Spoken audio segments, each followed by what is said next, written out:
My camera Or is shall I? this camera is frozen, but well, so welcome back to another episode of Killer or Filler, and today with a very very special guest here, not in the studio, but in his in his bungalow in Thailand. Please welcome the one and only David Kreisman, or DJ Chicago. Very very Uh, glad to have what? you. Sorry. Sorry, man. Very glad to have you here. How are you doing? Great. And I just said, yeah, DJ Chicago from 1200 micrograms.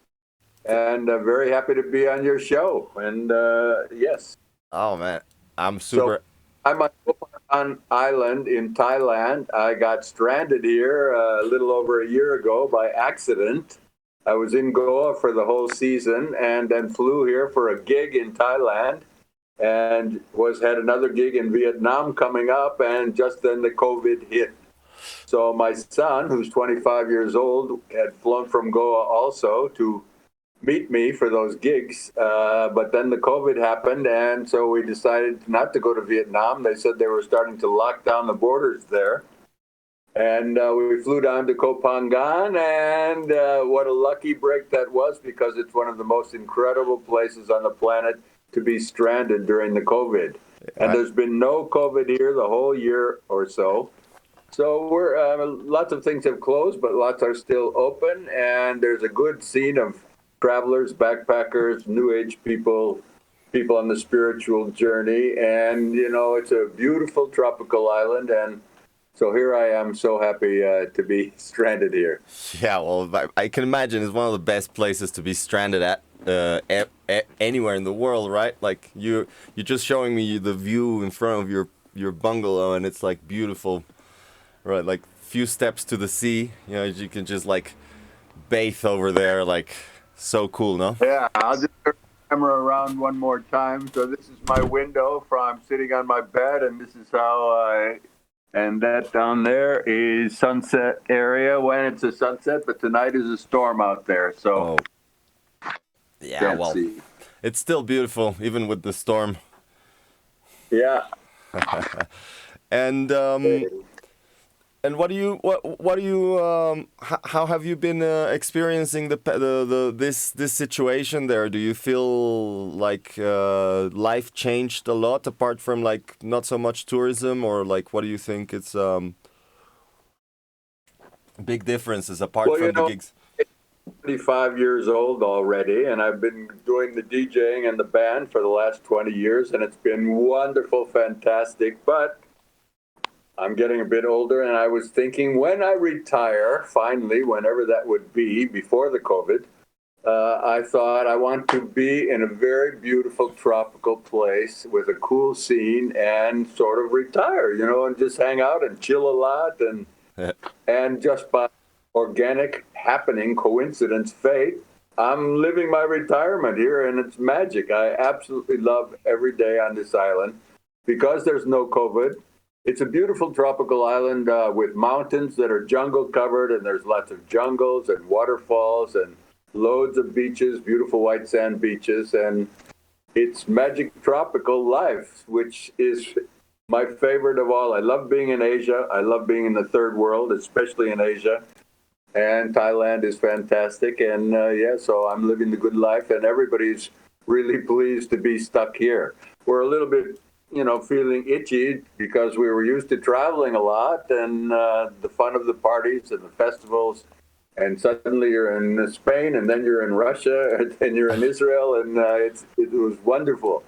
But so we missed that. But having said that, and everybody having to be stuck wherever you are, I'm really happy to be stuck here. Yeah, man, it's an amazing place to be stuck at, and really, like, it doesn't really seem like you are having a bad time at all. Like, well, I mean, like at the time that I was there, I really loved it. Like, I love Thailand. I really love it. I am having a magical existence. I'm thanking the gods every day for this life I'm leading. It's great. Yeah, that was really cool, and so lucky that you're there. Oh, look, Jonas. Jonas is saying hello. Hey, Jonas, how you doing?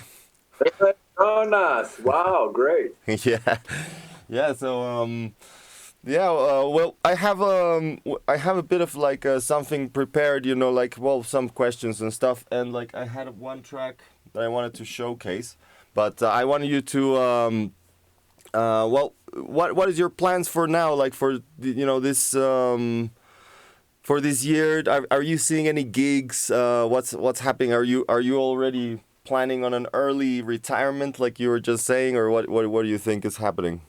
We're all waiting and hoping it might come back. But more than a year ago in March of 2020, we were saying, oh, it'll be over in 2 weeks or 2 months. And we all believed that. It was just a passing thing. Everything would be fine. And here we are a year and a half later, and now they're predicting it's going to go on for quite a long time. The Thai government predicted tourism will not bounce back until 2026, 5 years from now, if then. Oh wow. Many people are life will never return to normal as we used to know it, and I kind of believe that as well. Yeah. The gig is slowly, tiny, starting to happen a little bit. Mexico, there are a few people are playing. Space Tribe, I saw is playing, and Yeah. Earthling, and Rick Tom is in California, GMS, and doing 1,200 mics as well. Yeah. I saw Croatia is still trying to happen this summer in a light way. So a few things are happening, but basically it's still stuck, and I think it's going to be stuck, and it's going to slowly come back to life. What about for you? Have you had any nibbles or anything? Not really. Like I haven't played since I played in Bansabai in the beginning of last year, actually. Or two? That was my last gig. And yeah, like I was booked in the beginning of the year, but I couldn't go because I had a fever and I didn't want to chance it to like be anything weird. And so Right. yeah, like it wasn't COVID in the end, but it was pretty rough fever. And I was like, nah, you know, I better not chance my fans or all my friends to like maybe I'm gonna get like I don't want to get them sick. So so I haven't really I haven't really played for like 18 months. Yeah. Yeah, I but played years ago. This island, Kopangan, was a trance island. There was lots of trance. And I played a number of times at Bansabai, the same place that you played, but years and years ago. yeah, Now it's all tradition. The trance crowd has gone completely from here, and they're into techno, tech house, house music, and that kind of stuff. There have been loads of parties through the whole last year. We had so many fun parties, crazy mad parties, but playing, more housey, techie music. But wow. so yeah, I thought was the did, biggest, did you know, like the Thailand was like 100% psytrance. Like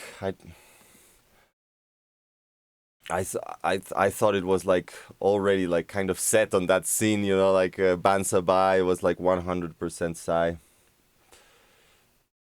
not anymore. Wow. They were also playing more clubbing music, and they had a couple of trancey nights, but they played more progressive. They didn't want to have full on. But I played there about a month ago. The small crowd of trance people, and there was a bunch of very passionate 1,200 Mics fans here. So Oh, they nice. organized the gig for me there, and we played. It was a small crowd, but we really had a lot of fun. And that's my last gig also. Uh, Fun to buy. well, that's it's a good thing we have in common. It's when I left it was all like normal, yeah? Like I left 15th of January. Yeah, like it was a couple of days before they announced the virus was out. Right. Yeah, like 15th January of 2020, and then I arrived to Spain and I was sick. I was really sick and I really thought that I had the virus. I was like, shit, like maybe I'm sick with this stuff. In the end, I'm not sure. And in the end, I didn't do the antibody test. Here we are. And here we are, Well, man. so and now because I would say about three-quarters of the restaurants, bars, bungalow places, motorcycle rental places are closed, but there's still about one quarter open, and that's a lot. So lots of things are open all over the island. People are cruising all over. Everybody's on motor scooters here, and it's really, you're cruising through these amazing, well, you remember the Yeah. beautiful tropics wherever you go. It's like mind-blowing, world-class scenery that people Yeah. come up from all over the world to experience. So it's pretty magic, yeah. Yeah, no, I love it. I loved it. It's like it kind of reminds me also quite a bit the vibe of like the beaches in Mexico, like because it's kind of like the wild east, you know what I mean? Like here's like the wild west. Right. It's super. I also like the food, it's spicy, it's like it's super it's spicy, but it's also kind of light, it's not super heavy stuff. And I don't know, I felt Pad right at Thai. yeah, I felt right at home, when I was there. There's no tacos, but like I can have like chili beef in any day of the week, like super happy. Uh, So yeah. I love. Do you like spicy food, man, or not so much? I do like spicy, but not strong spicy. I like light spicy, but I do like spicy, and almost everything you get here, it's light spicy anyway. They just Yeah. kind of can't. No, So if you're lucky, it's light spicy. No, like it's you get pretty dense stuff there. Also, it's like you had some fire, and also the next day the burning asshole syndrome when it comes back out in the morning. yeah. Well, The spicy, those fiery chilies. Johnny Cash summed it up so well. What? Johnny Cash with the Ring of Fire. No. Ah, the ring of fire. Yeah, exactly. The ring of fire. The Yeah. asshole syndrome, the ring of fire. Yes, Is exactly. is my Funny. my favorite song from Johnny Cash. Sorry, like I need to like pour myself. I made myself a jug of coffee because it's early here. It's 6 a.m. Yeah, go for it. It's Perk good. yourself up. Yeah, yeah, yeah. When when I sent you the message in the morning, I was just like, okay, Yeah, burning ass understandable. syndrome. They're saying burning ass syndrome. So actually, I wanted to say to all our public, if you guys have any questions, just write them down. If you guys have questions for David, we'll have a segment in the near future for you guys to ask him stuff, whatever you want. So yeah, just keep those questions well written down around. Where you going? You're from Chicago? Oh yeah, he's asking if you're from Chicago originally, but we'll get to that in your story. Yeah. Uh, for In with my story. I think that would be yeah. No, I'll good to I'll do. we'll leave it for the next for when you start telling your story for sure. But wait, I wanted to show you guys, and especially you, man. I wanted to show you, but um, I guess you can't really hear the.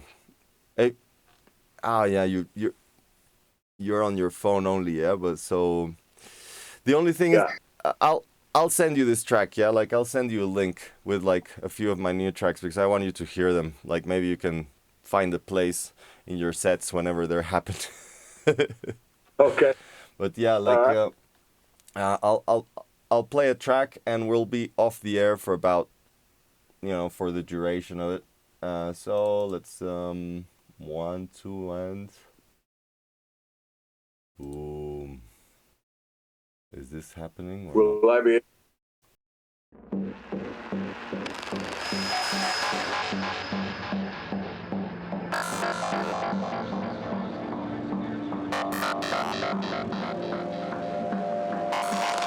Space station was completed today.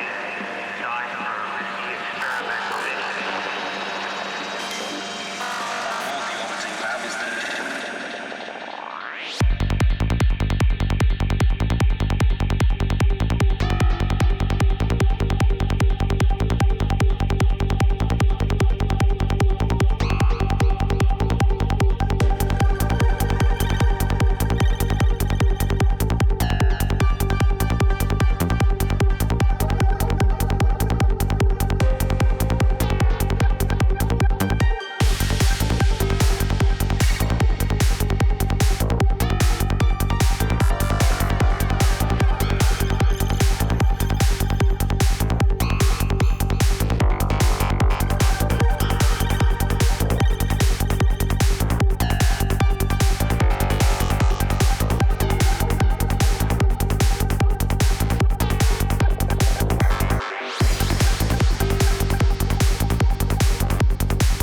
And we're back.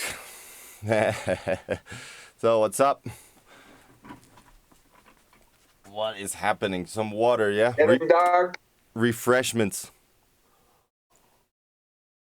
Oh, Yeah, I'm making a little coffee also. oh, nice, good. Yeah, so Jonas is saying the bass line in the beginning reminds him a lot of 1200 mics. Well, thank you. That's a big compliment. Okay, I'd like to hear that. Sorry I missed that. No, it's okay, but you're set up now for listening to the next one, so everything is good. And Okay. thank you, SJK man. Hey, just woke up, Anastasia. Yeah, so we're getting some people around. Sorry about the early times, but yeah, like time differences. And here we are back with one and only DJ Chicago, 1200 mics, and a living legend himself. And well, what's up, Enterrec amigo? So yeah, I wanted to ask you, like while you're making your coffee casually. Yeah. Well, not ask you, but like, yeah, I'd like you to, maybe tell us your story. Like how did you see the rise of well, like you've seen a lot of stuff from your I point of think it view. would be interesting. I think it would be interesting for the viewers and listeners to hear just a little bit of my brief backstory before I got into the trance world. And in my 20s, I was actually gotten married when I was 19, secretly married. Oh And wow. then all through my 20s, I was married and I was working as a young businessman, business executive in the advertising business like Mad Men in Chicago. And I did that for 10 years. But that was happening during the 60s and 70s. And the whole explosion happened then. Hippie, whole new attitudes, everything changing. LSD and marijuana came in. People started traveling overland to India and Kathmandu and Morocco and Amsterdam and London. That's what I wanted to do. I was just dying to do that, but I was already married and in a career. So finally, at 31, we decided to get a divorce, and she kept our house and cars and all that shit that we had gathered through all those years, 10 years, Oh and gave god. me a lot of money. And so I was able to just backpack and travel all around, mainly the Pacific Islands and Southeast Asia, and Bali and Tahiti and Hawaii and all these places, Philippines a lot, for 6 years. And those were fantastic times, and that's what I had always been dreaming of. And finally, I was living my dream. I thought originally I would go on a tour around the world for 1 year, 6 months to 1 year, and then go back in Chicago and get probably in the music business. Nice. But as soon as I got out traveling, I realized I had all this money and traveling was super cheap. And I love the backpacker story, and I just started doing that. And now it's over 40 years ago I left. That was 1978. Damn. So that's a little bit of the backstory. And we were traveling around, a bunch of us backpackers in those different places I mentioned, and also in Phuket, in Thailand, the Thai Islands, Phuket, Koh Samui, and Koh Phangan. And then we were spending a lot of time in the Philippines as well, which was also fantastic. And a friend of mine in this famous island, Boracay Island in the Philippines, said, look, if you love Boracay, which is also one of the jewels of the planet, now they fucked it up with development and tourism. But at that time, it was amazing. And he said, but if you love it here, you really have to go to this place called Goa in India. You'll love it. So that was in 1983, and I arrived in Goa, and it was an unbelievable scene. And at that time, that was the last season of normal dance music. And first of all, I might say that there were no drug laws in India until 1989. So all through the 80s, we had these wild, mad parties with punches that everybody took and danced all night, but we were dancing all night to pop and rock music. There was no electronic music yet. So we were dancing to Talking Heads, Tina Turner, Billy Idol, The Cult, and it was fantastic. We loved it.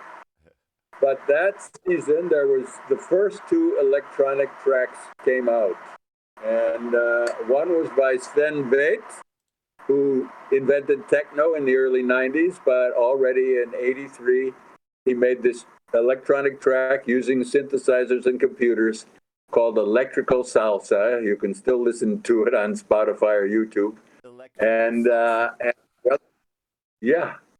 And the other one was called Step by Step, and there was like a 6'2" transvestite, American transvestite named Divine, and she was also an entertainer and a singer, and she made this track electronic Step by Step. And those two tracks were played by every DJ at every party, which was every few nights, another amazing party all night long. And people were crazy for those first electronic tracks. And the next season, the DJs took over and didn't allow any more normal music, only electronic. And through the 80s then, it was what we used to call body music, or it was electronic dance music, but it was very psychedelic. And there were a bunch of quite famous bands from Belgium and Germany and some English. And the DJs were getting those tracks and bringing them to Goa and making these amazing parties. And then everybody was dancing in Goa there's a season in Goa, it starts in October, November, and finishes up around April because the monsoons are coming in June, and in May it gets super hot, and then it's too rainy, so almost everybody goes back to their home countries. So everybody went back from this Goa season and dancing to all this amazing music. We all made mixtapes. Everybody you could get all the music easily from friends, and took it back and then started making trance parties all over the world. And at that time, actually, we called our music techno music because it was made with technology. And we called it that for about 10 years. And then around 1992, 93, Sven Väth, who did electrical salsa, he invented techno music, a whole genre of music called techno, which was a different kind of electronic dance music. And so we couldn't call our music anymore techno so that's where we were trying to think, what can we call it? And it ended up being Goa trance music. And that started to transition around also about early 90s. Suddenly, up to that time, all through the 80s, loads of the tracks we were dancing to were in the 120s and 130s. It was much slower music and really fun to dance to. And when they're at those slower BPMs, you interpret the music, you dance in a different way than you do when 145 and up. Both have their magic, but it was really great dancing to those slower ones. And up till early 90s, 140 BPM was a fast track, and everything was lower below. And suddenly, around early 90s, there was a switch, and boom, to 145 became the norm. Yeah. And 140 was a slow track then. And that was the beginning of more modern trance. Yeah. So all through the 90s, we had those fantastic bands, which were Extreme. Astral Projection was already going strong. Early GMS, Total Eclipse, Simon, Hallucinogen, Tip, Roger Ram, and Graham had this band called TIP, The Infinity Project, had some fantastic hits. So all of those classic bands were happening in the 90s, and it was amazing times. Nice. So that's a little bit of the back up till, Roger Rahman arrived in 1990. I had been there for 7 years. And then he came in 1990, and he didn't have any idea what the trance scene was. And a hippie friend of his, an old traveler, Paul Geis, said to him, look, you're stuck in England, you're living a nothing life, you have to come to this place called Goa. And so he bought him a ticket and forced him to come to Goa, took him to Anjuna, where we all lived, and they were at his house, and about About 3 in the morning, this guy Paul said, "All right, we're going to go to a party now." And Rod said, "What are you talking about? Going to a party? It's 3 in the morning." He said, "Exactly. That's when the police are already asleep, and the party will be going strong. Come with me." Have you been to Goa, by the way, I've been Tron? once. I've been just once to Goa. Just once, and it was like very very brief because I was in between gigs, and they just wanted an exclusive one exclusive. I just went, played, and left. Basically, I was like 4 days there. Right. We know how that goes, yeah. Yeah, but it was great. Anyway, most legendary venue was called Disco Valley, and there were endless legendary parties there. It was right at the beach, right at the sea, but this beautiful green valley also. Mad parties, and there was a hill up above Disco Valley. You could enter from up on the hillside and then walk down to get down to the party. So Paul took Roger Ram to the top of this hill. And at that time, who was it? KLF, I think it was KLF, had this truck. Can you feel it? Oh yeah, Acid. yeah, yeah. So Roger Ram is this mad wild scene. This track is playing, and he said, "What the fuck is going on here? This is unbelievable." Yeah. And immediately fell in love with the trance story. Spent the season. We met immediately and became best friends immediately. And all through the 90s, actually, he and I and loads of friends went to all the parties, tripping our brains out, dancing like mad at the speakers for hours and hours, every party, sweating it up, dust flying everywhere. It was great times. And we were thinking, wow, wouldn't it be fun to make this music? We felt like we kind of understood this music, but we were too old and we missed the whole electronic story. We didn't know anything about computers or synthesizers. Yeah. And the same, wouldn't it be fun to DJ? But we also didn't know anything about anything technical, and we thought, how could we do it? So we were dancing away, and then in 95, first of all, Simon brought out his first two amazing hallucinogen albums. And they blew everybody away and blew us all away, too. And at that same time, 95, Raj and Simon made their first bongo track, which was called Rumors of Vapors. Oh. Wow. And it's on the very first album, third track. It's a killer track. And immediately I heard it and said, wow, this is something really unique and different. And Raj was putting out a compilation then of more down-tempo, movers and groovers, it was called. Not full-on, but groovy, psychedelic music. And he included this Rumors of Vapor Spangle in it, and everybody went, whoa, what is this? And then they decided, oh, well, maybe we better make an album. And they went in and they made those first two iconic, classic Spangle albums with DMT.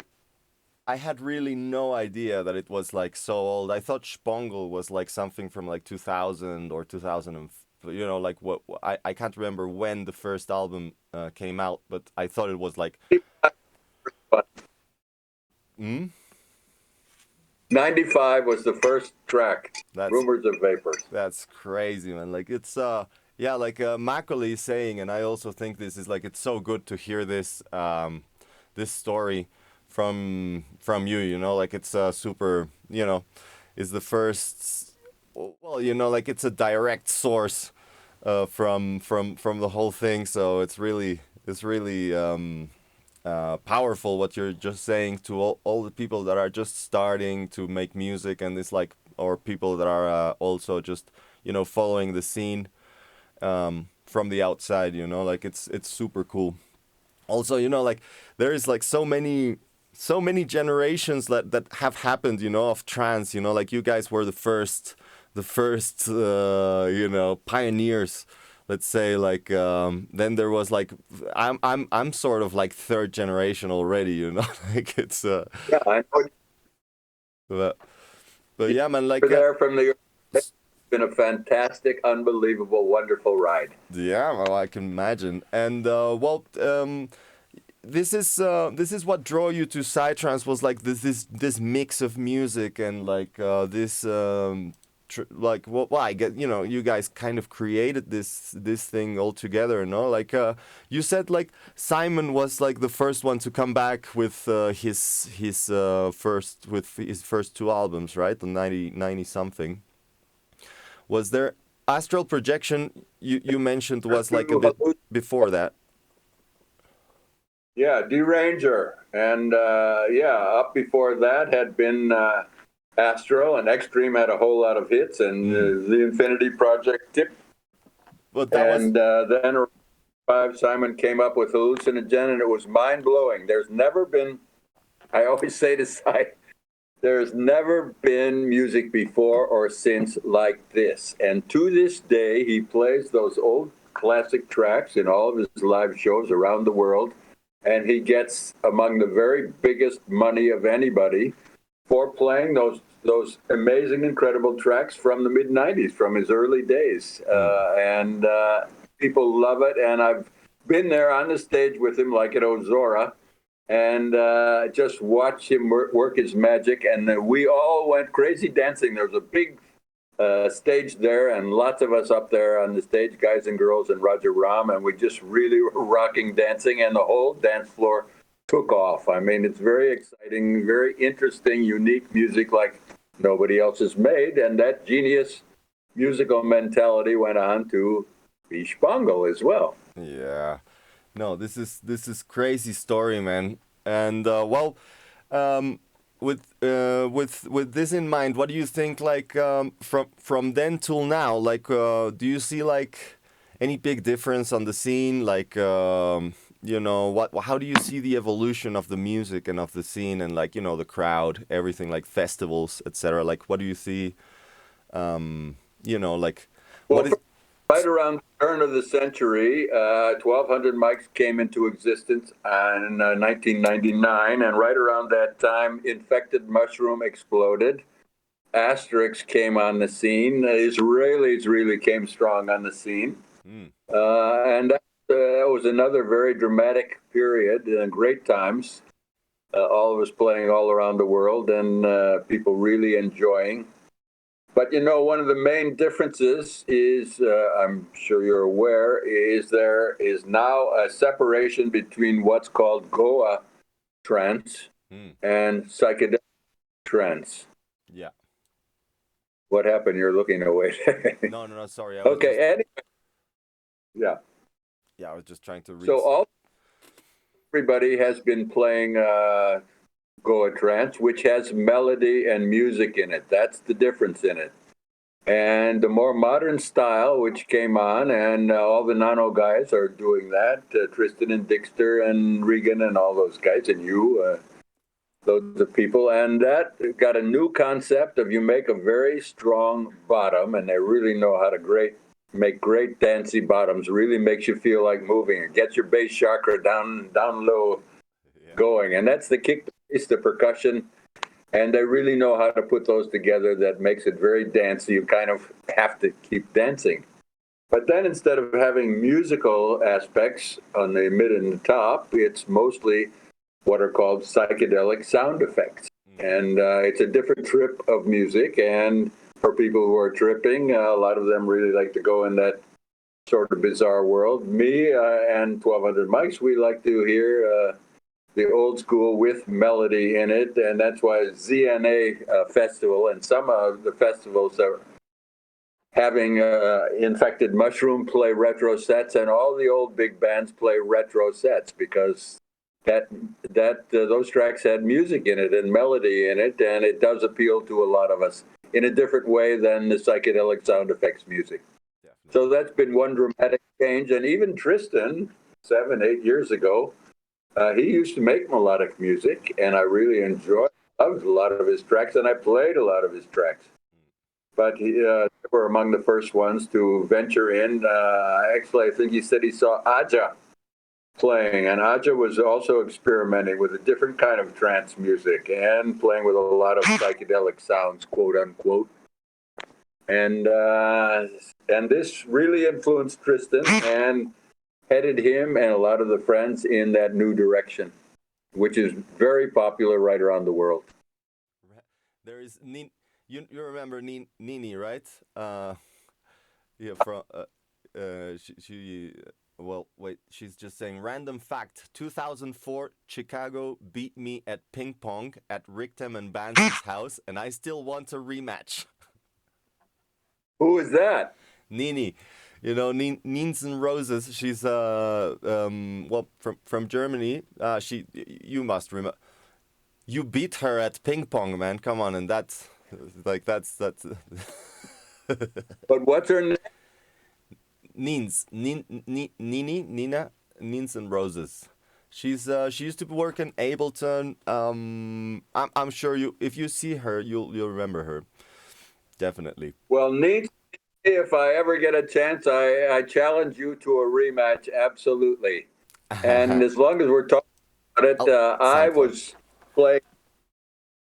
I was playing all kinds of sports as American kids do in America all through our childhood, all different sports. But ping pong was the one that I got really good at. It's the only sport that I would say I'm really quite good at. We had a table in our outside in our yard growing up the whole time, and we played a million hours and got quite good at it. So it was interesting because at the Ozora, there's this old castle hotel outside of the Ozora grounds where Roger Ram and Simon and all kind of different artists who didn't want to be on site in the caravans there, they stayed in this hotel. Well, they had a ping pong table there. So we had there, and it was really fun because I'm really good. Roger Ram is really good. Simon Fosford is really good, and others were quite good. So we had a very lively time for a couple of years playing our ping pong tournaments on the side of the Ozora Festival. Yeah. And I can well I was just my first time in Ozora was when all the management changed, right? But I imagine you were there from the beginning, right? Like you guys were there from like the first how was the experience like because I just know Ozora to have like, tens of thousands of people and like that field, like huge stages and all that. Like how was the festivals back then? Like I've seen some stuff like, like videos of VOOP Festival, and it looked like, like just a small party, like a small party for this today's standards. But like how was the evolution of how did you see the events evolve? Like was it a natural evolution for like you would think that the events would evolve, or like do you see like because I saw a little bit, like this is my experience now, but it was kind of like well, the scene has changed in many places. It has like some turns, and some curves. And I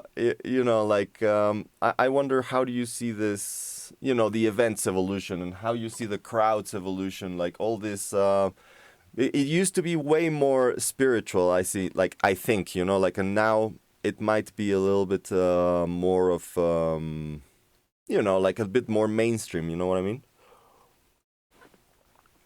I do, and an awful lot of people now all over the world, they go out to these festivals, not necessarily because they're really big dancers or that they love whatever the music is, but they just want to have a crazy time away from normal reality, get with their friends, get out of it, drinks, drugs, dance party, camping, just have a mad, wild time. So there's a lot of those people there. But I love those giant festivals, and I had great times every boom that I went to and every Ozora that I went to. Fantastic. Even though they were huge, they were 35,000 people and up. Yeah. But so many, I would say almost everybody that I knew had fantastic, never forget special experiences at those festivals, and were wonderful and are wonderful. Yeah. I love them.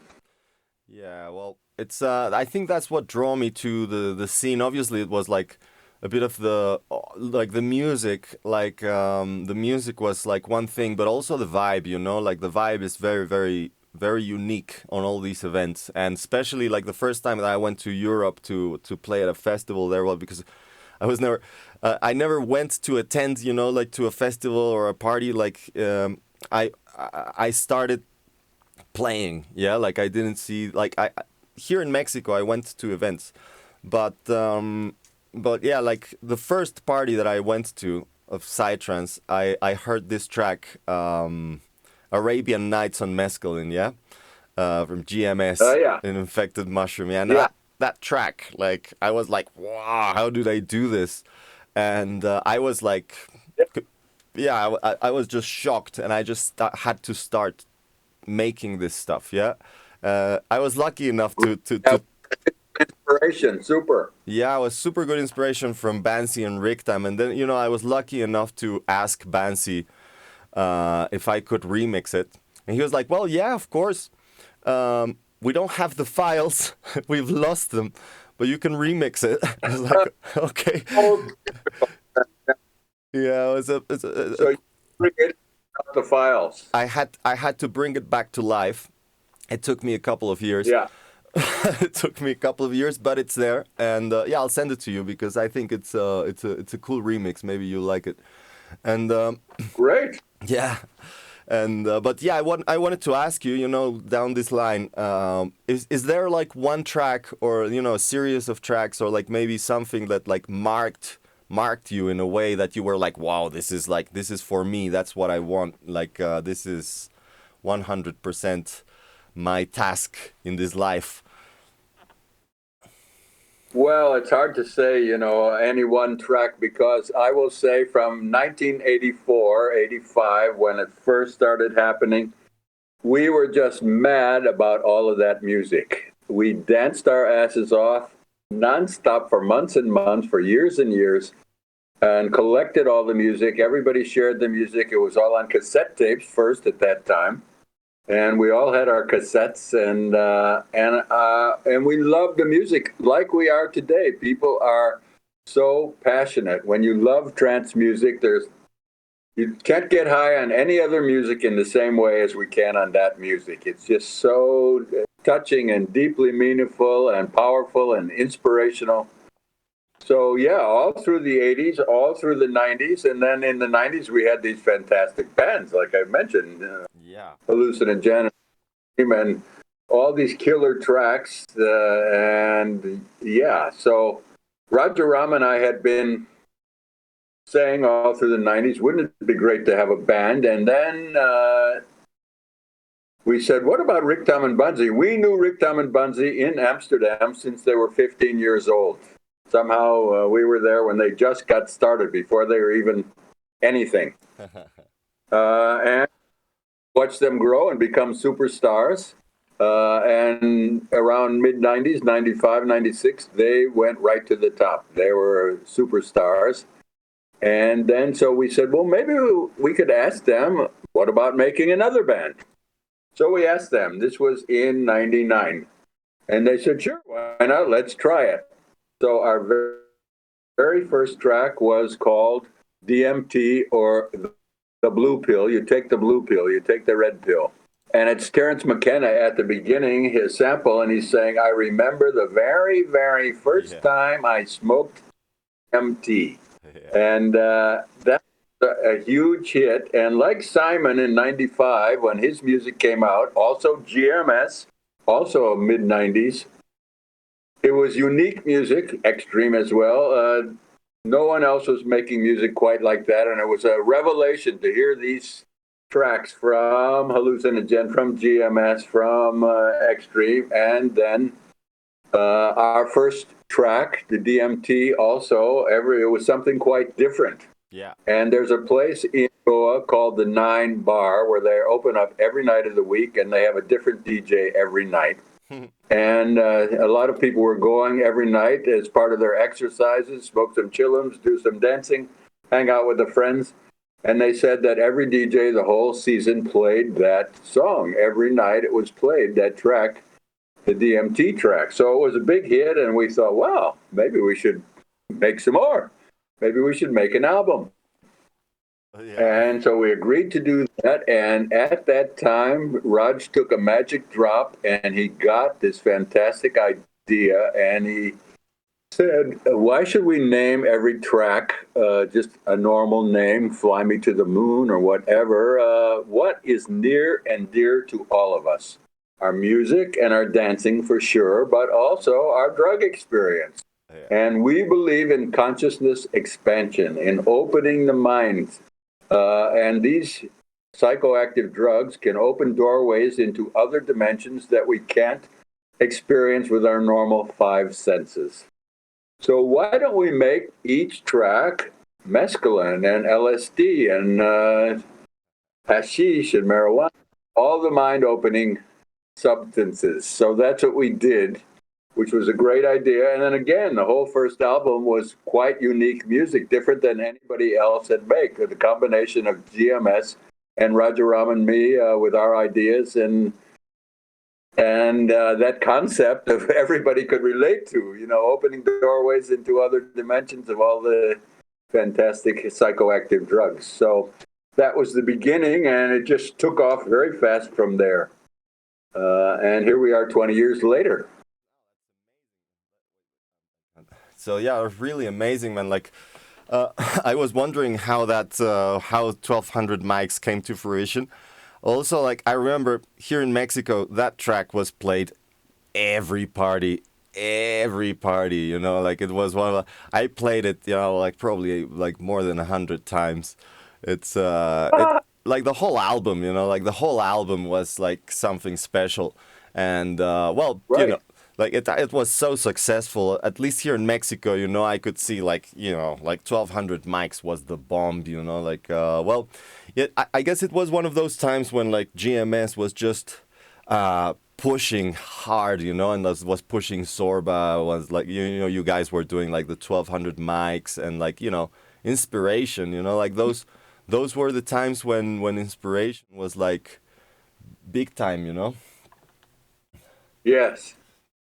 Great days. Yeah. Really great days. No, like I, I just saw it from the outside, as a fan. I was like, I started making music in 2000, so quite behind. But oh, Just about the same time. Yeah. yeah, yeah, no, but it's why can I not download here? What? I'm trying to download one of the tracks. Ah. One of the tracks that they sent for review, but it's yeah, Juan Camané, come on. So yeah, no, yeah. Hello. So yeah, this is because the streaming happens on a little laptop computer thingy. Yeah. Everything is a little bit So are slow. you uploading a track now, or what's? No, someone uploaded tracks to the website, and now I'm just trying to access them, to download and to listen to the next track. But yeah, actually, like right now, while we're doing this, like maybe there could be like some questions and answers, like for you. Try your Dropbox. No, I don't. I want the basic plan, please. Sorry, download. No, I don't want to download Dropbox. Come on. This is weird. Okay, there you go.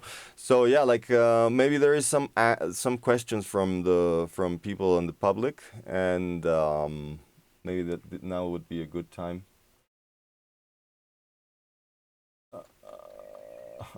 Why doing this? Okay, not like this. Okay, so that failed. Where do you see Okay. that's more one of the questions that I wanted to ask, but yeah, definitely this is one. Where do you see the future of psytrance?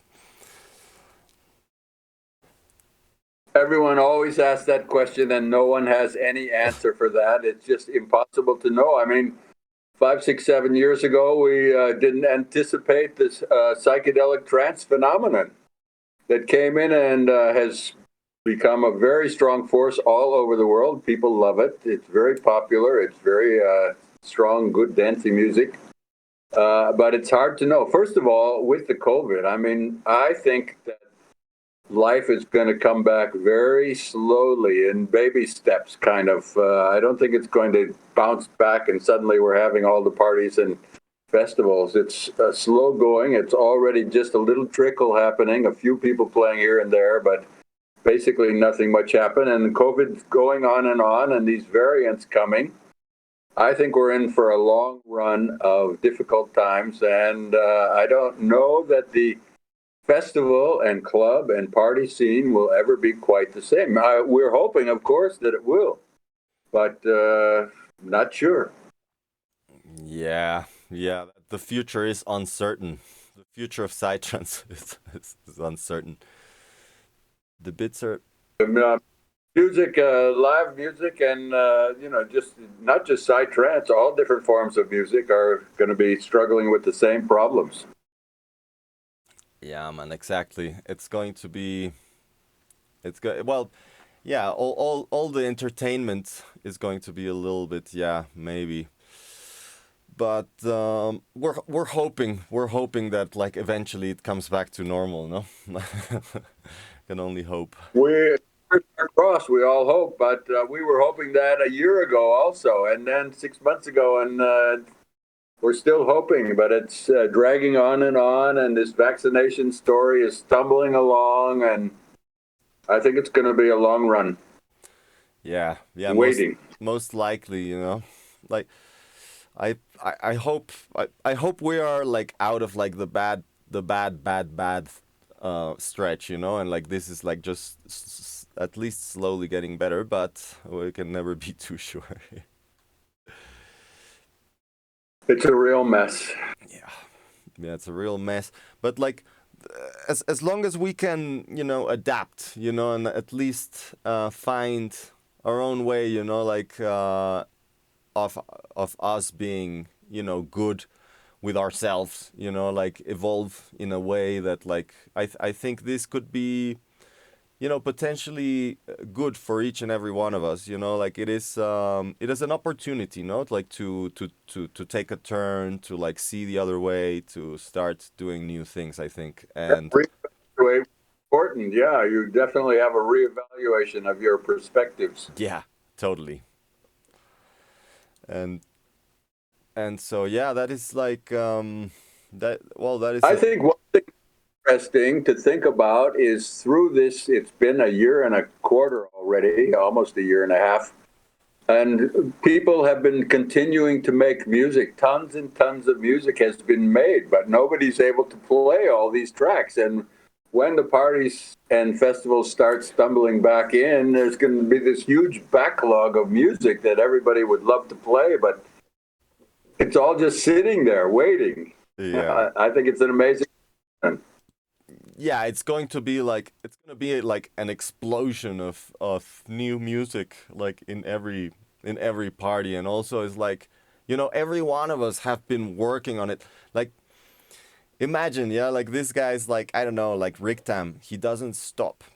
Every week he has a gig or something. So like now that he's had like 1.5 years to work on his music again, you can imagine what this crazy guy, or like, Avi, or like Yoni, like imagine this, like this, they have time to work again on their music. So it's going to be something special for everyone, I think. Like, I think, anyways. I hope. It's interesting with Rick Tom because he doesn't have Bunzi anymore. And when we made the last 12 tracks, Eli Pixel, the Israeli, came in and he filled in like Bunzi did. He did a lot of the same things in a fantastic way. He was such an amazing big help. So he and Rick Tom have another band. They started with Bunzi and Eli Pixel called Three of Life. Yeah. But then died, so now it's Two of Life. But I see that Rick Tom is just playing a gig now in California, and he's playing GMS. He's playing 1,200 mics. He's playing Three of Life, and he's got Zorba, and he's got lots of different projects that he can play. So he's very popular and continues to blast all over the world. But let's see, he hasn't had Bunzi, he hasn't had Pixel now to make new music with. So I don't actually know exactly what he's been up to. Well, I know he moved, and I think he is back in the north of Europe. Well, in the Netherlands, but I can't be too sure. I haven't spoke with him for ages, but I I'm sure he's making some crazy stuff. Like when I see in the studio, it's always just like like it's like we've been 3 days here, and we're still going. It's like jelly in the background, and him. Oh, yeah, my microphone. Wait, my microphone is super quiet. Sorry, guys. Mm. So the show changed time is just today. Well, yeah, it was just today because David is in Thailand, and it would have been way too late for him to appear on the normal schedule. So yeah, that's why we changed the show time. And yeah, I was trying to play some of the tracks that like people sent me yesterday, but I'm having a problem with Dropbox and my computer streaming, and I don't want this to jitter and like crash. So, uh, Yeah, yes. So we'll better keep it like this, like we've played one track. okay. We'll keep it in voice, in voice, just talking. Okay. But if you guys have more questions for David, or like anything that you want to share, or if you want to send me a link on the chat, like if you were waiting for a review and you have a link that I can see on the chat, just send it around, and we'll have like a couple of tracks time. But yeah, like I think, well, I went through most of my questions, like yeah. Like, would you like to share anything else with us? Like, now that, well, that yeah, like there is Enterec DJ Champa. He's asking you. I don't know if you know him, but will you ever stop performing? Is this you already kind of replied that you would like to eventually like go to a tropical place, right? But what is there like do you still see yourself performing for a while? Absolutely. I'm absolutely amazed that my body is 75 years old. When you hear 75, it's old grandpa stuff, it just sounds unbelievable. But somehow, through the grace of the gods and lucky genes, I'm in fantastic health. I really can move around. I dance. I love to. I can play sports. I'm still very active. And I always say my body is 75, but my spirit is still 28 and Yeah. young at heart for. And so I intend to keep going on. And Raj has also said, why not? As long as people are having fun at the gigs and we're having fun, it's Yeah. great. But one thing I still mentioned, and you probably experienced it as well, is Rajaram and I both went into what we were calling soft retirement the last year before COVID hit, actually, because I love all the gigs, the parties. I love air travel. I love being in one country and suddenly another country and a new culture, and you're the entertainment, so they're taking really good care of you. And it was a wonderful, magical time. That now I've lost my train of thought. What was I starting to say there? We're talking about The old story. What? talking about like if you were going to keep playing. So the good parts of it were fantastic, but I didn't have any agent, so I was setting up all the gigs myself, which was a lot. And you're having endless emails and voice messages and conversations back and forth forever and ever. And it's really a pain in the ass, and there are lots of problems setting everything up and making all the bookings and air flights and all that kind of stuff. The second thing is it's just gotten worse and worse the last years at the airports. Yeah. This queuing, the whole story, and the crowds, and immigration, and waiting for, and canceled flights or delayed flights, and all kind of shit. And I really got fed up with all of that. So those two negatives, I said, all right, I've done it for 20 years. I've had an amazing, wonderful go. I'm so happy and surprised that it's turned out so fantastic. But now I'm going to back off a bit and take fewer gigs. And so we started doing that. I started doing that. And then the COVID hit. So here we are. But the answer is yes, I will continue. I love to play, and it's really a highlight of life, a fantastic thing to do, to share all that energy with all those people on the dance floor. Nothing like it. There's no buzz like everybody dancing to big system, particularly to music you love. Whatever the music is, a big crowd of people all vibing on that same music. What a rush and what a buzz. And for us in the trance world, there's nothing like it. What a high. Yeah, no, totally. Totally, I used to play guitar before, and I played for some crowds, but there is nothing like playing like playing your own music and playing for a crowd that is like so how do you say, like they so open for everything, and super, like they're pushing the energy to you, like they're pushing their energy towards you this when they're what a fun rush. And I will say that three of the very memorable gigs I've had is there's here on the island.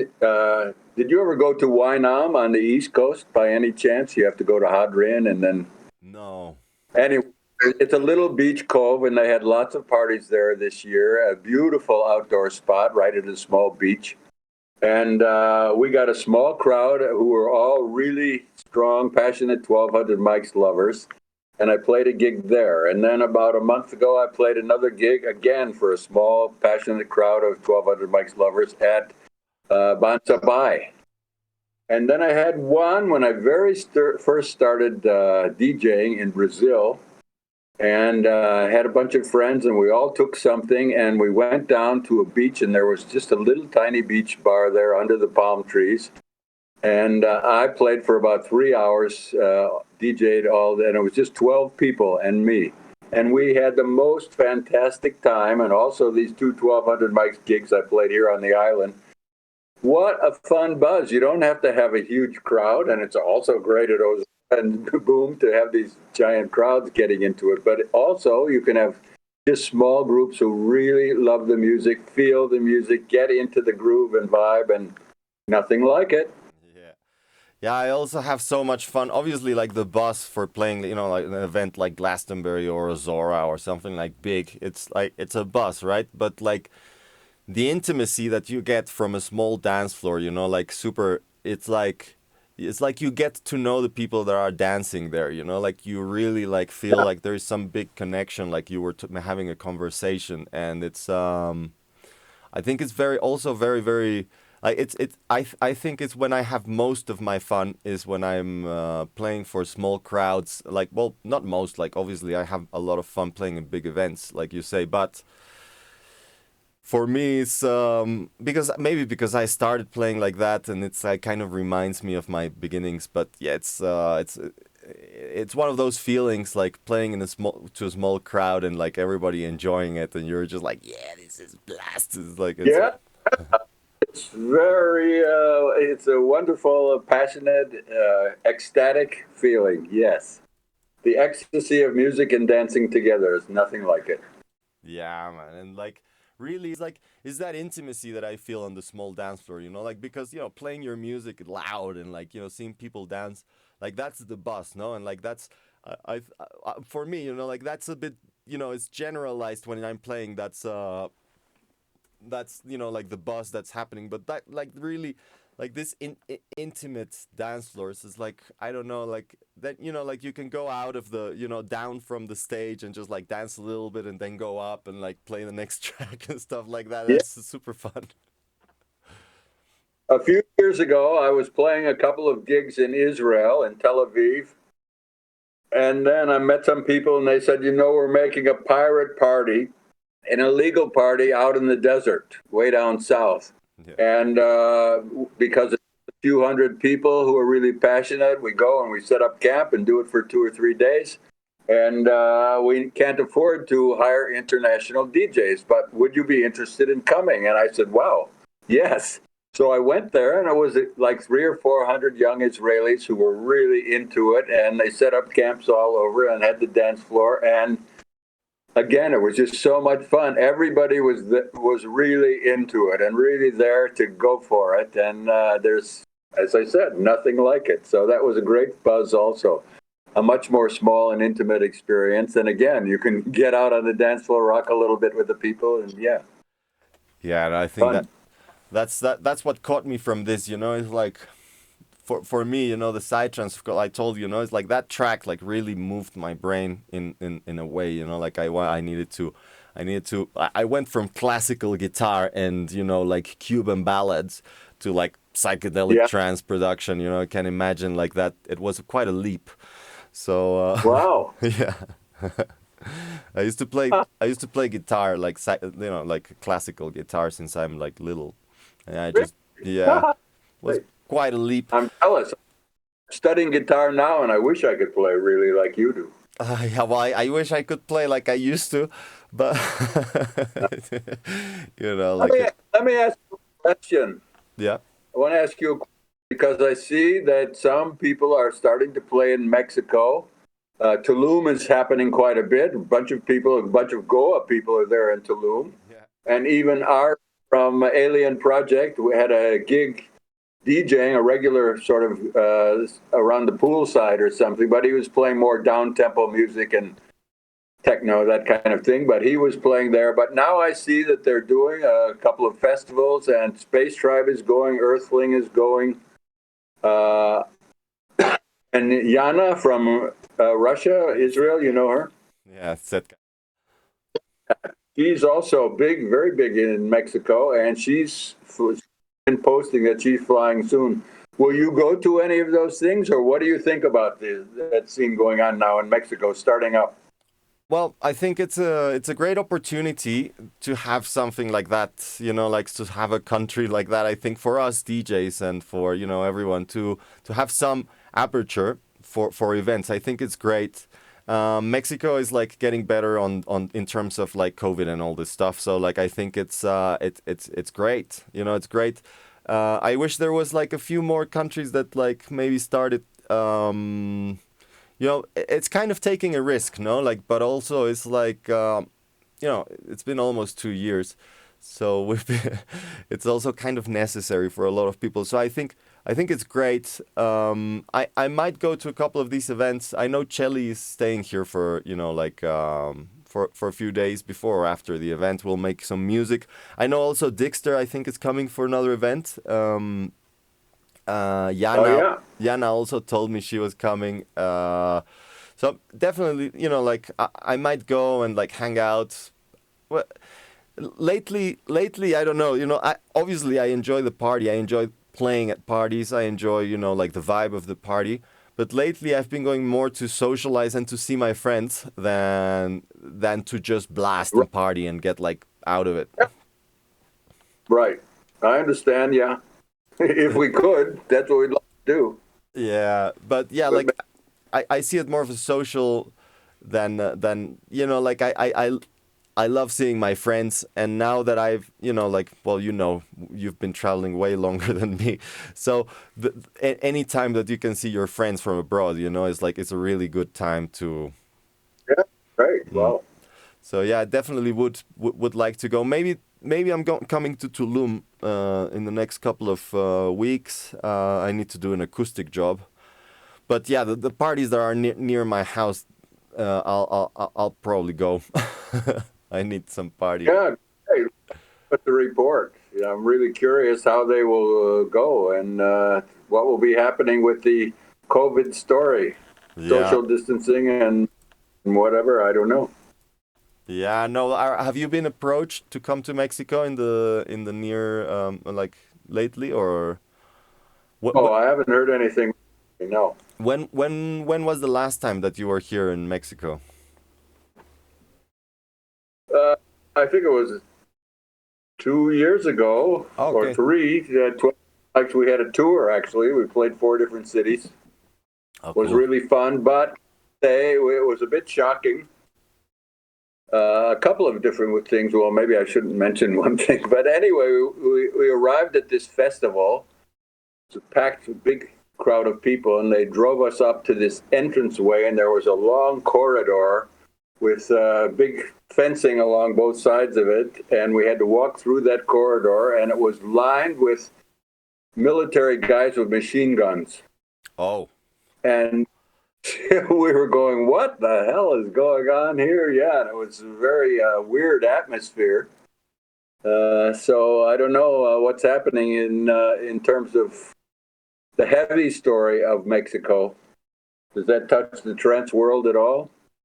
Yeah, well, it's you get stuff like that here in Mexico sometimes, especially more in the north, I think. Like there is more. But yeah, I can imagine there is some shocking things that happen in Mexico. Like there's been some crazy stuff happening here, so I can Yeah. imagine. Yeah, What about the Israeli guy? What was his name that got shot there? yeah. Famous is I can't think it was Perplex, right?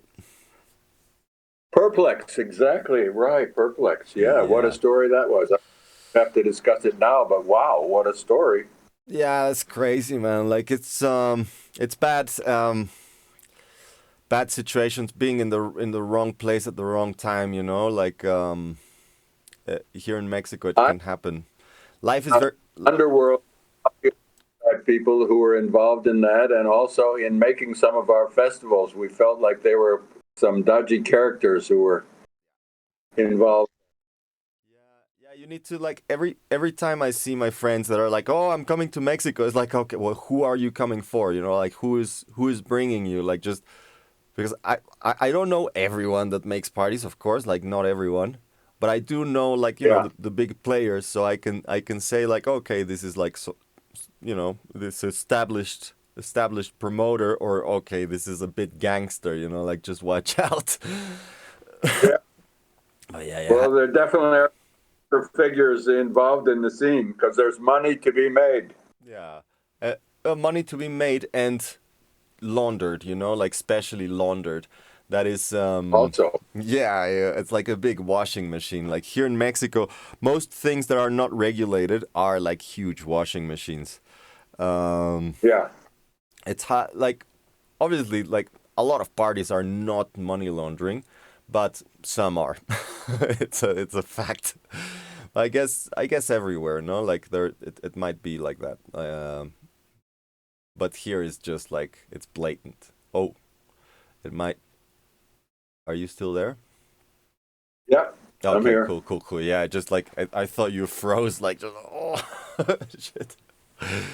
But no, it's good. It's good. So yeah, if people just got some tacos, they would be much more peaceful. Well, you don't know, man. We were talking about this earlier, and the ring of fire can be lethal. Those fa- It's one of those things that just catches you by surprise, and it can ruin your day, man. So, yeah. uh, But anyways, but like I would love to play some of your tracks, guys, or like, well, obviously, like if you have anything that you want to share with us, David, like it would be really nice. But if not, we what sorry. a track? Yeah, a track or something, or if you not would like, or a thought, like if you think of some advice that you could give our friends that are like starting in the scene, like playing and like making music and just traveling, just in general. Of course, the old usual follow your passion, and most of the people who are making this kind of music are really passionate about it.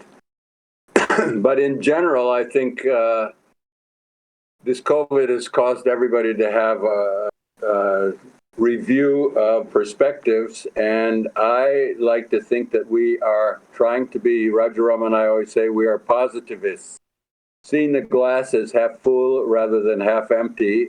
and having gratitude for all of the magic that is still in all of our lives.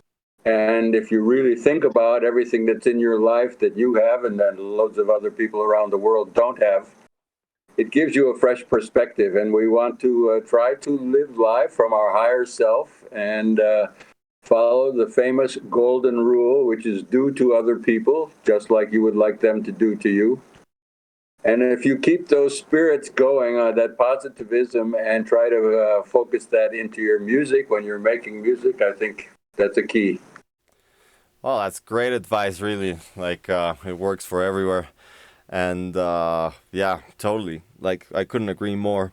Like, keeping that vibe when you're making music or when you're playing it, it's also like, it just keeps the energy clean kind of thing, you know? Like, no, I don't know. Like, I see a lot of, I see a lot of egos, you know? Egos on the scene, you know, like big, like, oh, Yeah, you know, this is, mine is better. Or like, you know, obviously, like, we all have an ego, no? Like, we all have an ego. We all need to keep it in check.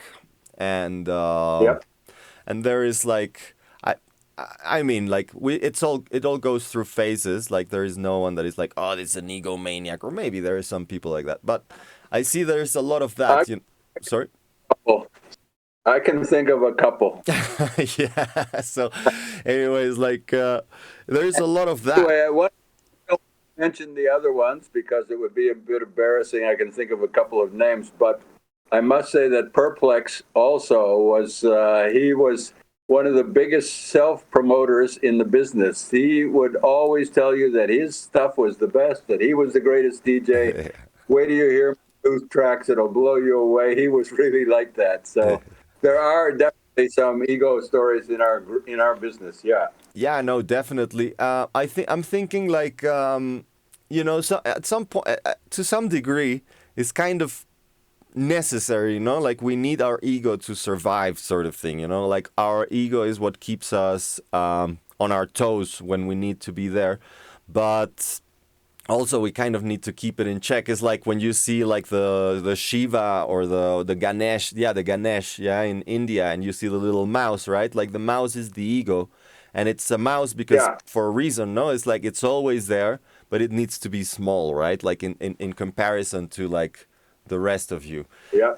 And I think you know, I think what you're saying is like so important to keep in mind, no? Like just to keep that vibe, that energy with you is like it's super.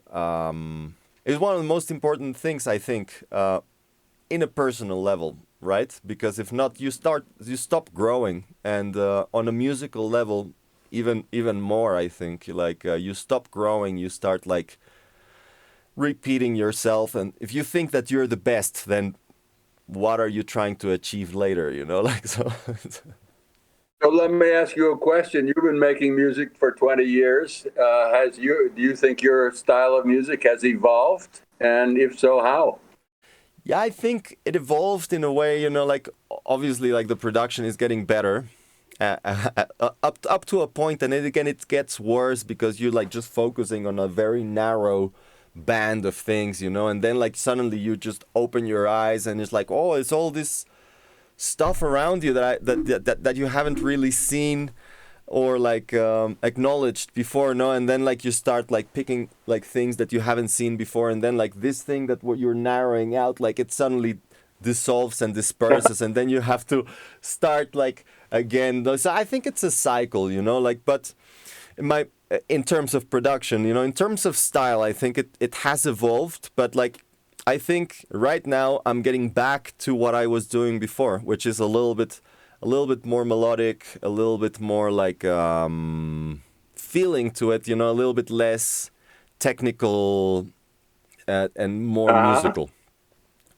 Yeah. Mm. Good. I'm with you. Yeah, no, I also I think it's like the natural thing, at least for me, you know, like I'm you know, I'm making this FM sound and all these grid sounds and like this, and then it's like, okay, you know, this is cool, but it's not driving me. It's not doing anything. And suddenly I put like some notes, you know, like some like light and then suddenly you're like, yeah, this is cool, you know. So you're feeling like, That's how I feel too. I'm with you. Yes. yeah. So that. I think that's my evolution is kind of like a de-evolution to my more musical side, and Huh?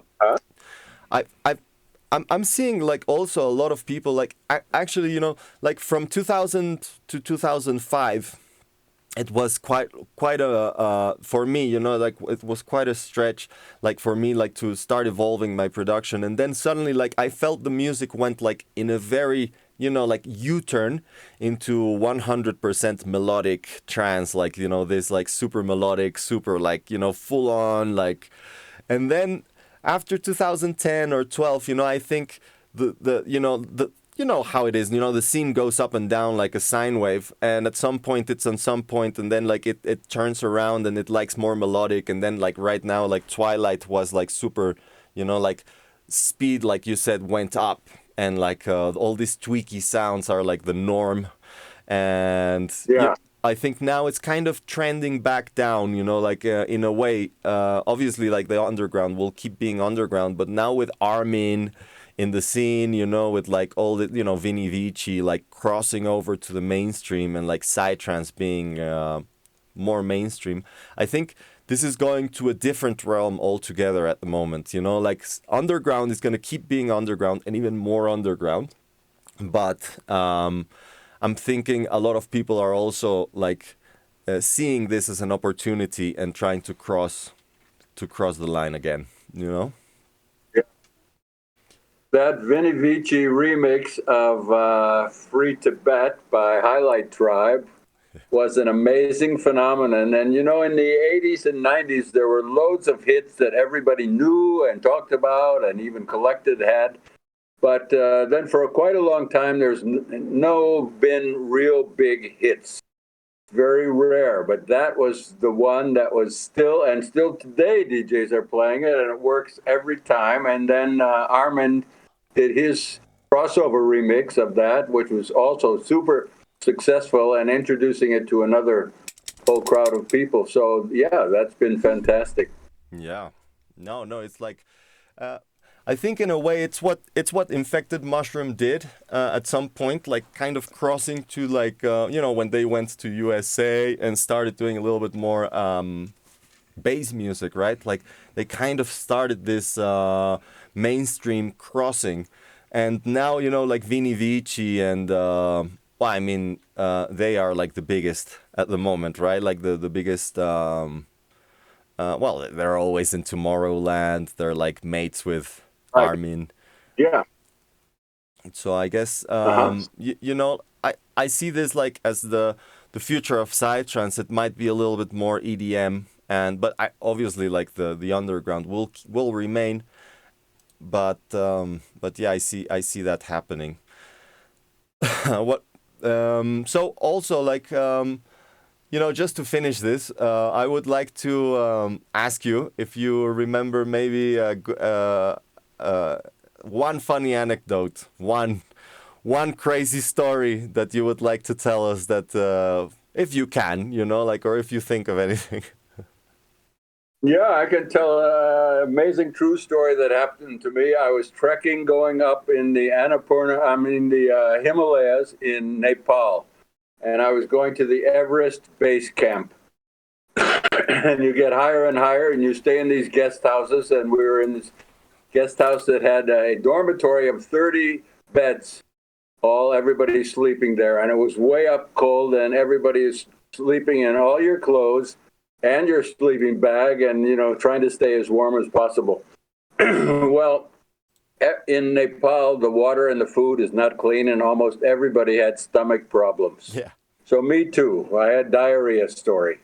And suddenly I wake up 5 in the morning and I'm thinking, oh my God, I've got to have diarrhea.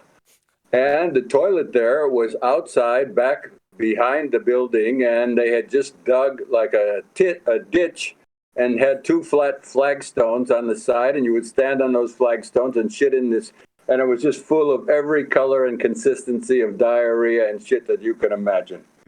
So I'm run out, going around. Yeah, it was unbelievable. I'm running toward the thing, and suddenly I feel it starting to come out, and I go, oh my God. And so I jumped up in the air, and I sort of pivoted in the air to come down and land on these two flat stones.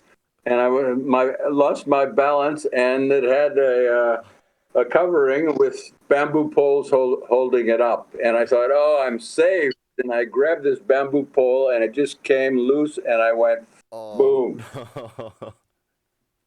to that giant pit of diarrhea. And there I am. It's 5 a.m. What do I do? And I go, there's a little stream nearby. I go, but it's coming from a glacier. It's ice water, and I'm trying to wash all this diarrhea off me. What can I do? And so I had to, what can I do? I creeped back in, got into my sleeping bag, and as people started to wake up at 6 a.m, everybody's going, what is that horrible smell? Oh my God. And I said, Sorry, guys. you won't believe me. So that is one crazy story that I had that I'll never forget. Well, And then I'm everybody was pressing on, continuing on the trek up toward the base camp. But I, of course, couldn't go, and I had to find some poor little Tibetan girl and get her to take off all these horrible clothes and let her wash and clean them. And then I continued on the next day. Jesus Christ, man. Crazy stuff. That is like, phew, I was crying right here. It's a wild one. Yeah, that is some crazy story. Like, how big was the ditch? No, don't. Tell you one other crazy shit story. Roger Ram was in Kathmandu, and it was nighttime, and he was walking down a little lane, and suddenly felt that he had to have diarrhea. Oh my God, what'll I do? So he sees there's a little gate into a small garden in front of a house, and he slips in there, and he jumps in the corner and pulls his pants down and has diarrhea. And at that moment, the door flies open of the house, and a big searchlight goes on him. And he says, what's going on there? And then Rajaram jumps up, pulls his pants up. He's completely messy. And it turns out that it was the guy's Shiva Lingam Hindu shrine that Raj had just had diarrhea all over. So the guy starts running after him. Rajaram is holding his pants and running out that gate and down the lane. The guy, yeah. So that's another two crazy ones both of us had in Nepal. Oh my God, I'm not sure Raj is gonna be happy of this. But He tells that story for sure. oh man. Well, that was like what year was this? What year was this? I'm sure Raj could run really quick. At that time, well, he had the adrenaline pumping, I'm sure. Yeah. No, I can imagine. I just saw recently one of his pictures of, like, you know, this throwback pictures that he been posting. One of those, like, this was me in 1990 or 1980. He looked like, well, or 1970 even. Like, he looked like proper flower power, you know. And I can just imagine this guy just like running, like just like holding his pants, you know, so they don't fall down. It's like, shit, that must have been something. Well, that picture that you're talking about, yeah, he was in a famous band actually at that time, and it was called Quintessence, which means the ultimate of the top, Quintessence. Mm. At that time, Jethro Tull was a very famous rock band that had Ian Anderson playing flute. And they did rock and roll music. They were really big. So Rajaram was in this band Quintessence, and they were very similar. And Raj playing flute, similar to Ian Anderson. But they had gotten this guru, had arrived in London in the late 60s. And he got a lot of people following him. And like Osho, Rajneesh in India, he told them they should all change their name to Hindu names. So he renamed everybody, and Rajaram's name is Ron Rothfield, and he renamed him Raja Ram. Oh. And his wife Devi, and his daughter was Sastra, and yeah. So they had this band then, but they had a spiritual flavor, and they sang songs Shiva, Buddha, and played rock and roll music with Rajan flute, but with a spiritual flavor to it. And they were quite big. They played at a lot of big things. Well, that's amazing. Yeah. I never imagined that's how Raja Ram name came to fruition. And Sastra, I know her very well. I'm good friends with Lucas, and yeah, I met Sastra as well. She's super sweet. Yeah. I thought that was like her name from birth. That's amazing. Another interesting story is Spangle has two female singers. And one, what is her name? I can't think of her name Michelle. right now. Anyway, Michelle Adamson is one, but the other one, and I can't think of her name right now, Hari Om. Hari Om. Well, her name is Hari Om because that same guru, her parents were hippie parents who were adults and sitting at the feet of the guru, listening to him give his lectures. And he renamed all of them, and they had a little baby that the guru named Hari Om. And then 30 years later, Spangle was started, and she became one of the lead singers of Spangle. So you hear her beautiful voice in so many of those tracks, and that's an interesting small world story, kind of. Oh, that's amazing. Like this guru, I guess, is like a super. I don't know. Like it's quite powerful experience when you meet someone like when you meet spirituality face to face, right? Like it's one of those things that you can never like walk away from. Like it marks you, I think. Because I guess we know spirituality as Westerners from church and like this crazy stuff that is like completely unattached to real spirituality, right? And when you really experience this stuff, it's like it's super powerful. It really connects you. I think in my experience, anyways. I guess.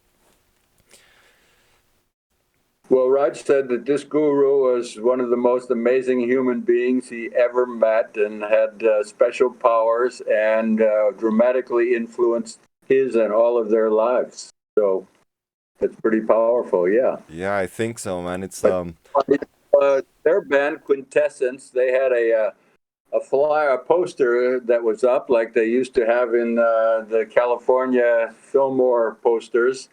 And they had one, and it was a picture of the Shiva face advertising a Quintessence gig. So when Rajaram in like 93 was opening Tip Records to start with, he took that poster and the Shiva face, and he made that the Tip Shiva face that we still see today. That's the famous Shiva face. Came from a Quintessence poster from a live gig they were doing. wow, that is. Also, Yeah, yeah, man. interesting. No, you're full of cool stories, man. Like what the fuck? Like you know everything, like where everything came from. Like so, like we really should run this back at some point and like keep going with the killer stories. Everybody in the chat are going like crazy about this, and yeah, this has been really good, man.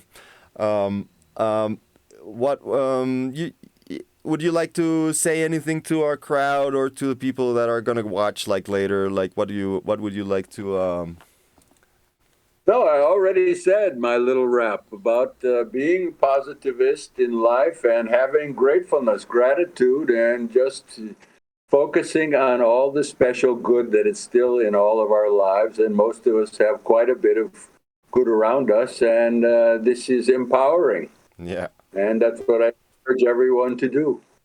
Yeah, no, 100%, man. I'm gonna follow that advice as close as I can. Yeah. And yeah, with Me this, too. well, I'd really want to thank you for joining us today.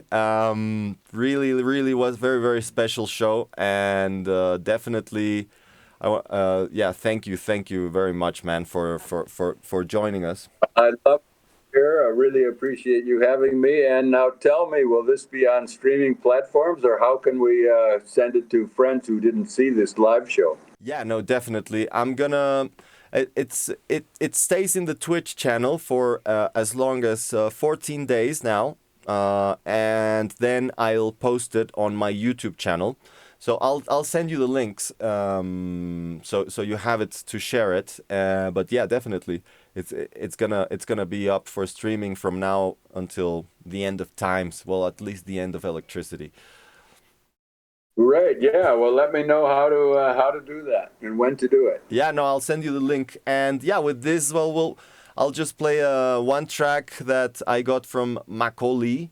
And with that, I think we can say goodbye. So, I might, well, if you want, we can stay here, and then in the end of the track, we just say goodbye. No, I'll send out to everybody, sending big love. Onward and upward forever, always. That's our motto. Onward and upward. Yeah. Moving forever in the way forward. So, yes, good luck, goodbye. Let's hope for a COVID slowly going out of our lives and return to our beloved partying and festivals and dancing and music. Yes. Bye, everybody. So much fun. I really enjoyed it. Oh, man, thank you very much. Okay. So they got to work, and then one day they can trick you into taking a large dose of milligrams. And you're gonna realize that This dimension of milligrams it's connected to neighboring dimensions. They're accessory. sort of psychedelics. And then once you See that, you can never unsee, never.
And then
Oh yeah, very nice.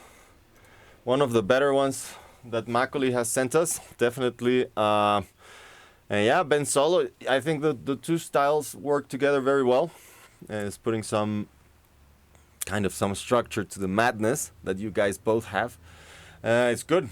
I think it's very good. One of the better tracks that I've received on the show. Very, very nice. Very nice.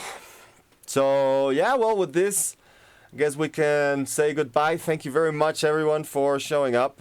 This has been, for me, one of the most special shows because, well, you know, David is such a legend. I really like having him here, and definitely his stories are something else. He really has some good stories. I want to bring him back for sure. So definitely, at some point, it's gonna happen. Bye,